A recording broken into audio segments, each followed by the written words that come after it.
Hey guys, आज हम solve करेंगे इंफॉर्मेशन टेक्नोलॉजी चैप्टर 1 की एक्सरसाइज। ठीक है, तो question number 1, complete the following activity.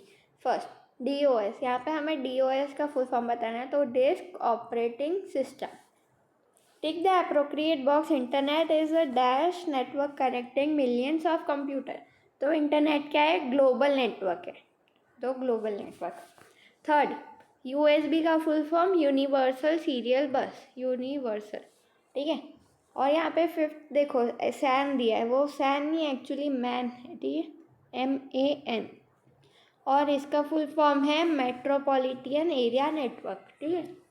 Question number 2, divide the following list of devices into appropriate categories.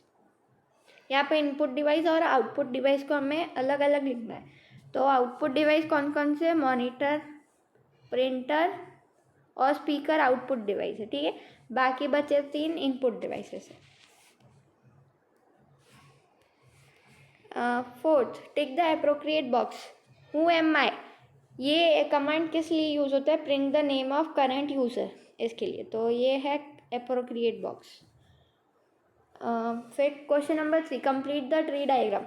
Memory के types बताने हैं। तो यहाँ पे एक प्राइमरी मेमोरी, यहाँ पे एक सेकेंडरी मेमोरी, और प्राइमरी मेमोरीज के दो ये RAM and ROM. Question number 4, name the following and complete the diagram. यहाँ पे मोबाइल ऑपरेटिंग सिस्टम बताना है हमें। तो मोबाइल ऑपरेटिंग सिस्टम में ये एक iOS, Android, Asha and blackberry. ठीक है।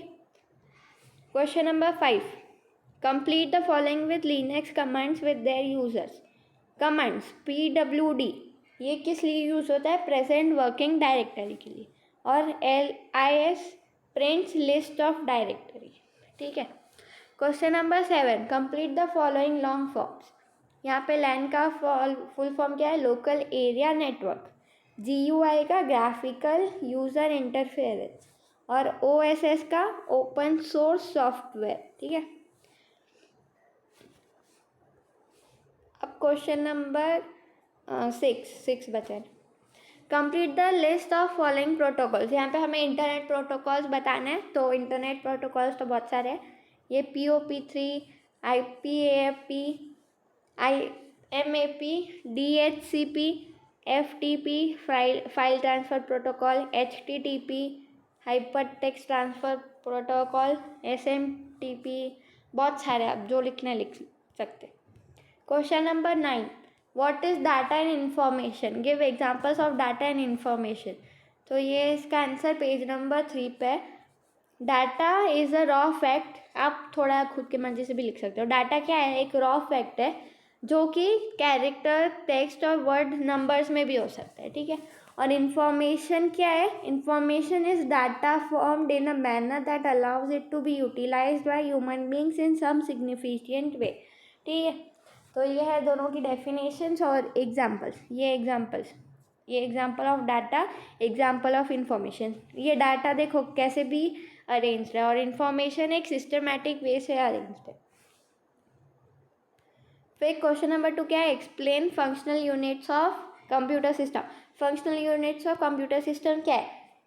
Functional unit of computer system में यहाँ पे पहले इनपुट यूनिट आएगा, ये सब आएगा। दिस यहाँ पे user data can be in form of numbers etcetera. For examples keyboard is an YouTube input device. ठीक है, तो आप जितना लिखना हो उतना लिख सकते हैं। फिर सेकेंड नंबर पे सेंट्रल प्रोसेसिंग यूनिट, तो इसमें भी अर्थमेटिक एंड लॉजिक यूनिट। फिर क्या है? Control unit, memory unit. फिर types of memory, primary memory, secondary memory. फिर प्राइमरी मेमोरी में ROM and RAM and ROM, ये लिख रहा है। फिर आउटपुट यूनिट, ये आउटपुट यूनिट तक। ठीक है, ये आपकी बुक में दिया है, आप वहाँ से लिख सकते हो। तो आपका क्वेश्चन नंबर 2 ये पूरा है। पहले इनपुट यूनिट, फिर ये CPU, फिर आउटपुट यूनिट। फिर what is storage unit. Storage unit क्या होता है? Memory unit. स्टोरेज यूनिट को ही मेमोरी यूनिट कहते हैं। Explain types of primary memory storage. Primary memory storage क्या है? रैम एंड रोम। देखो प्राइमरी मेमोरी, वहाँ पे स्टोरेज यूनिट बोला है ना, तो प्राइमरी यूनिट ही वही होता है। मेमोरी यूनिट वही होता है, ठीक है। Once a user enter data using input devices the computer system stores this data in its memory unit. Memory unit मतलब ही स्टोरेज यूनिट होता है। This data will allow remain here until other components of CPU proceeded it, ठीक है। तो ये आप लिख लेना। फिर हमें टाइप ऑफ प्राइमरी मेमोरी बताना है, तो ये है रैम एंड रोम, ठीक है। RAM and Rome. रैम क्या है? Random access memory. ROM read only memory. Question number 3 था ये। अब question number 4, explain how Linux is different from Windows. Linux different कैसे है विंडोज से? तो Linux is open source system whereas window operating system is commercial. Linux एक open source software और Windows close source software.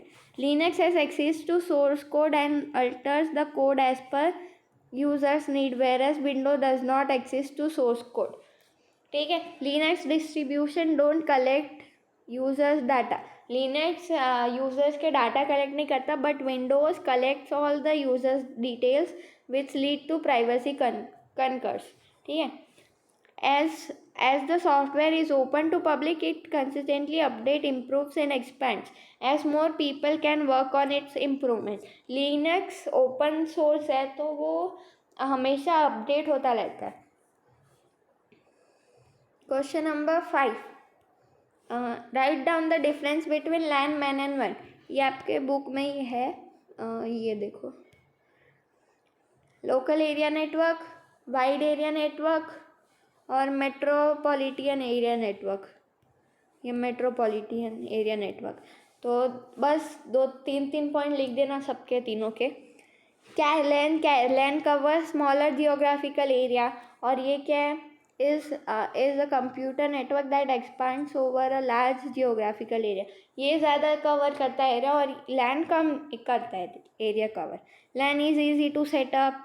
आप ऐसे छोटे मोटे इजी पॉइंट्स तीनों के लिख देना और answer complete. LAN is larger area than the of MAN and smaller area as compare to वैन। मतलब मेट्रोपॉलिटन एरिया नेटवर्क दोनों के बीच का है, लैन और वैन का। मैन से बड़ा और वैन से कम। It covers a large geographical area and may serve as an ISP, internet service provider. It is hard to design and maintain to a metropolitan area network, ठीक है। तो बस ये था आज का लेक्चर। होप सो आपको सब समझा होगा। सब्सक्राइब कीजिए अगर आपको ऐसे वीडियोस चाहिए IT के, SP, OCM, इकोनॉमिक्स के। तो मिलते हैं अगले वीडियो में, तब तक के लिए bye bye, tata, see you again.